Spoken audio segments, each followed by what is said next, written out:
साथ एक बार फिर से स्वागत मध्य प्रदेश के गृह मंत्री और फायर ब्रांड नेता नरोत्तम मिश्रा जी का। हमारे सेशन का नाम है हिंदुत्व का फायर ब्रांड, और जो शख्सियत इस वक्त आपके बीच में है किसी भी तरह के परिचय की मोहताज नहीं, और इसीलिए खास तौर पर हमने इस सेशन का नाम दिया है हिंदुत्व का फायर ब्रांड। और सवालों के सिलसिले की जो शुरुआत कर रहे हैं, सनातन को डेंगू, मलेरिया, यहां तक कि लेप्रेसी, एचआईवी, ये सब कहकर संबोधित किया जा रहा है। नरोत्तम मिश्रा जी, आपको क्या लगता है, ऐसे बयान एक रणनीति के तौर पर दिए जा रहे हैं? आने वाले चुनावों में किसको इसका फायदा, किसका नुकसान? आदरणीय, मैं आपके हर सवाल का जवाब दूंगा, पर दरअसल आज का एक विषय था, मीडिया से जुड़ा था, और मैं मीडिया के सामने आज ही आ गया। तो जो मन पीड़ा से भरा था वो मैं आपके माध्यम से शेयर करना चाहता हूं। मन आहत हुआ आज जब मीडिया को बुलाने के बाद यहां एक नेता ने इंदौर में कमलनाथ जी ने बाहर निकाल दिया, और बाहर निकालने के बाद जो प्रतिक्रिया दी वास्तव में वो पीड़ादायी है। और इसलिए आपके माध्यम से मैं ये पीड़ा व्यक्त करना चाहता था कि ये कांग्रेस की मानसिकता ऐसा नहीं है। अभी कुछ दिन पहले ही 10 दिन होंगे हमारे 10 जो पत्रकार हैं उनका बहिष्कार करने का कांग्रेस का, और पीछे तक चले जाए इमरजेंसी तक, तो इनका सोच हमेशा से लोकतंत्र के हर स्तंभ को कुचलने का रहा है। चाहे चुनाव हार जाए तो चुनाव आयोग पे सवाल, केस हार जाए तो न्यायालय पे, सेना पे सवाल, न्यायालय पे सवाल, वैक्सीन पे सवाल, जिस तरह से उठा के ये करते हैं, मैं आपके माध्यम से बताना चाहता हूं कि ये तरीका कांग्रेस का ठीक नहीं है, और सहयोग भी वो मीडिया से ही चाहते हैं। तो किसी शायर की एक वो शायरी है ना कि होने लगी है जिस्म में जुम्बिश तो देखिए, कुछ पर कटे परिंदों की कोशिश तो देखिए, गूंगे निकल पड़े हैं जुबां की तलाश में, सरकार के खिलाफ ये साजिश तो देखिए। और उनकी कोशिश ये है कि मदद मीडिया करे, उनकी कोशिश ये है कि मदद मीडिया करे, खंजर की पसलियों से गुजारिश तो देखिए। अब आपने शेर और शायरी की शुरुआत कर ही दी है, तो सब लोग जानते ही हैं कि आप अपने वन लाइनर्स या शेर और शायरी के माध्यम से बहुत से संजीदा और कई बार बहुत से तल्ख बयान दे जाते हैं। आपके कुछ ऐसे बयान में पढ़ने जा रही हूं, आपकी प्रतिक्रिया चाहेंगे उसके बाद। सीआर लोमड़ी एक साथ दिखे तो समझो दूसरे घाट पर शेर है, दिग्गी ने पूरी कांग्रेस उधेड़ दी, हमारे सूट की सिलाई देख रहे, और विपक्ष फूके बल्ब की झालरों की तरह है।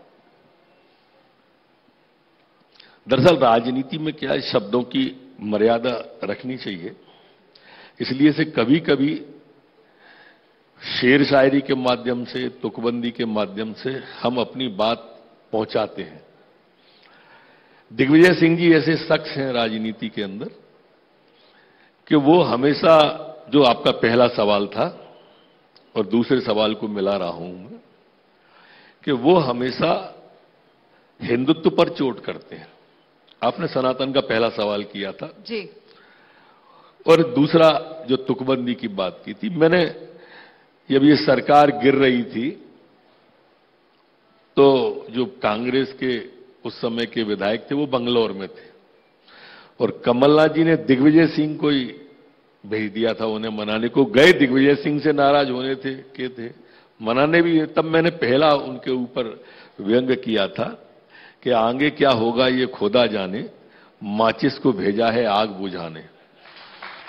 चलिए, आपने नाम ले ही दिया है कमलनाथ जी का, तो मैं आपको बताना चाहती हूं कि आज हमारे शो में वो वर्चुअली जुड़े हमारे साथ, और उनसे भी बहुत सारे सवाल पूछे गए सनातन से जुड़े हुए, हिंदुत्व से जुड़े हुए। तो उन्होंने कहा कि सनातन तो पूरे देश का है, सनातन आचार है, सनातन विचार है, लेकिन आप लोगों ने इसे प्रचार बना दिया वोट के लिए। स्वाभाविक रूप से, चूंकि वो वोट से ज्यादा कुछ सोचते नहीं है, ये चुनावी हिंदू हैं जितने भी हैं। अभी वो कथा करा रहे हैं, मंदिर मंदिर खेल रहे हैं।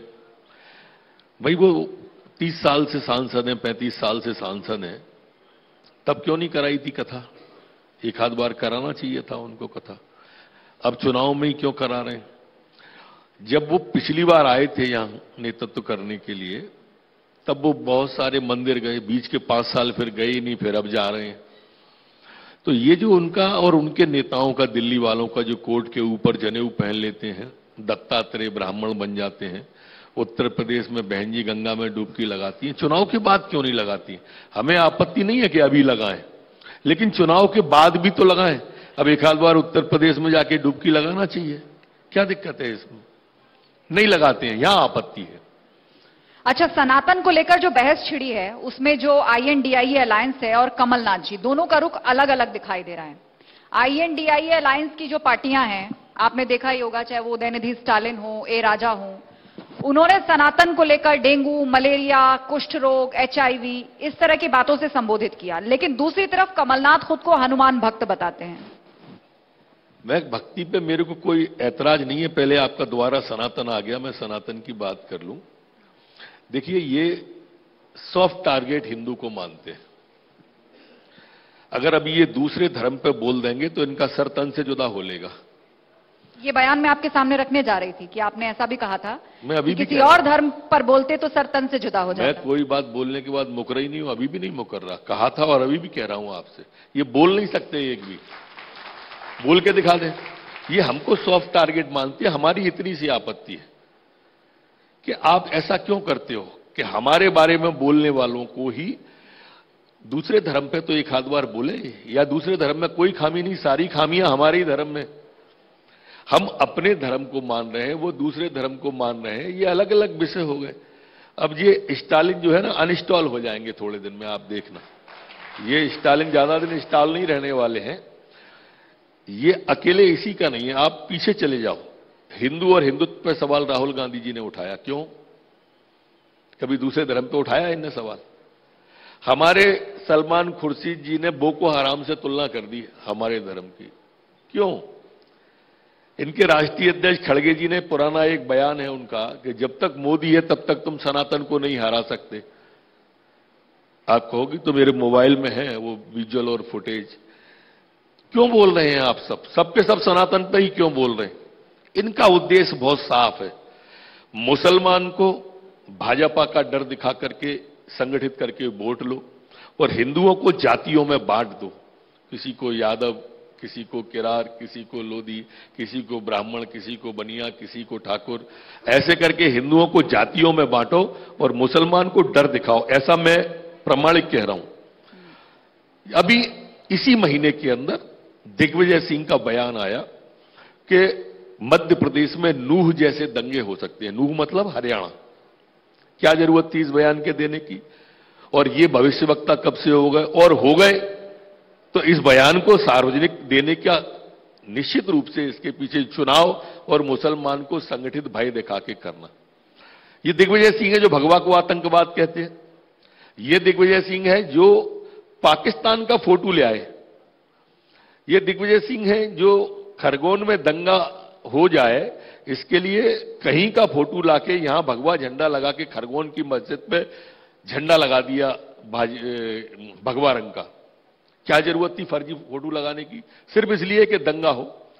ये दिग्विजय सिंह है जिसे उज्जैन में पाकिस्तान जिंदाबाद का नारा, काजी साहब जिंदाबाद का नारा सुनाई देने लगा। इनके कान बजने लगे, वहां पे थे नहीं, लेकिन वो वहां पाकिस्तान जिंदाबाद के नारे थे।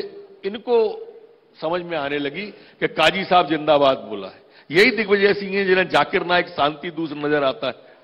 इनको बाकी भगवा में आतंकवाद नजर आता है, यहां पर शांति दूत नजर आता है। तो ये जो कांग्रेस की एक थीम है लगातार आक्रमण करने की, ये निंदनीय है और हम निंदा करते हैं, चौड़े में कर रहे हैं, आपकी मंच पे भी कर रहे हैं। बाबा बागेश्वर के हिंदू राष्ट्र की मांग को आप कैसे देखते हैं? कमलनाथ भी उनके दरबार में हाजिरी लगाते हैं। सभी संतों के यहां हाजिरी सभी को लगाना चाहिए। कमलनाथ जी सिर्फ चुनाव पे लगाते हैं, इतना सा अंतर है।